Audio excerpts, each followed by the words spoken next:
اس لیے تو کہتے ہیں سخاوت اللہ کو پسند ہے، چاہے ایک کھجور کا ٹکڑا ہی کیوں دے کر کیوں نہ ہو۔ سخاوت جنت کا درخت کی شاخ ہے، جو اسے پکڑتا ہے وہ جنت میں پہنچ جاتا ہے، اور بخل جو ہے وہ جہنم کی ایک شاخ ہے، جو اس کو پکڑتا ہے وہ جہنم میں پہنچ جاتا ہے۔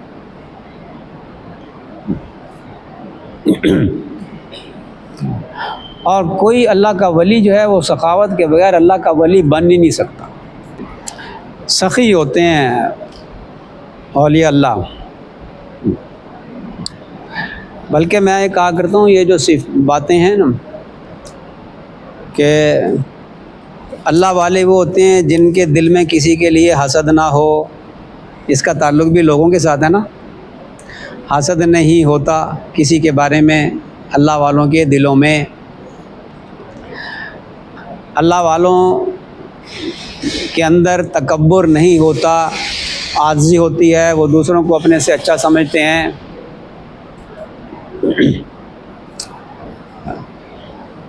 اور جو ہے اللہ والوں کے اندر دنیا کی محبت نہیں ہوتی، حرص نہیں ہوتی۔ جب حرص نہیں ہوگی تو سخاوت ہوگی نا۔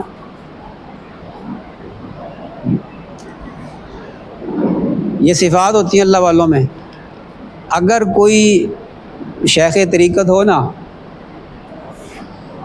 اور مجاز ہو، کسی کا خلیفہ ہو، اور اس کے اندر یہ چیزیں پائی جاتی ہوں، صوفی صوفیوں سے حسد کر رہے ہیں، علماء سے حسد کر رہے ہیں، طلباء سے حسد کر رہے ہیں، مالداروں سے دوسروں سے حسد کر رہے ہیں، دوست سے حسد کر رہا ہے، بھائی سے حسد کر رہا ہے۔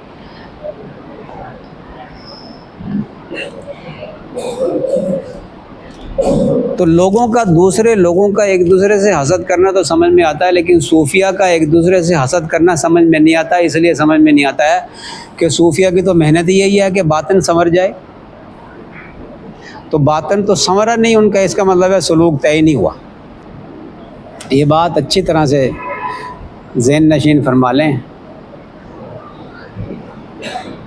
کہ جس میں حسد ہے نا، جس صوفی میں حسد ہے، سمجھ لیں اس نے اسباق صحیح طریقے سے کیے ہی نہیں ہیں، یا تو اس کے شیخ نے کروائی نہیں ہے یا اس نے کیے نہیں ہیں۔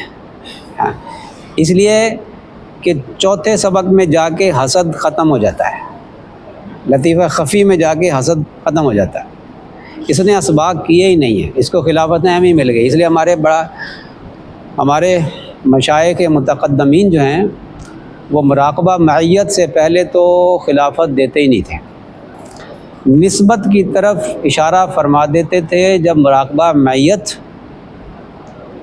کا سبق طے ہو جاتا تھا۔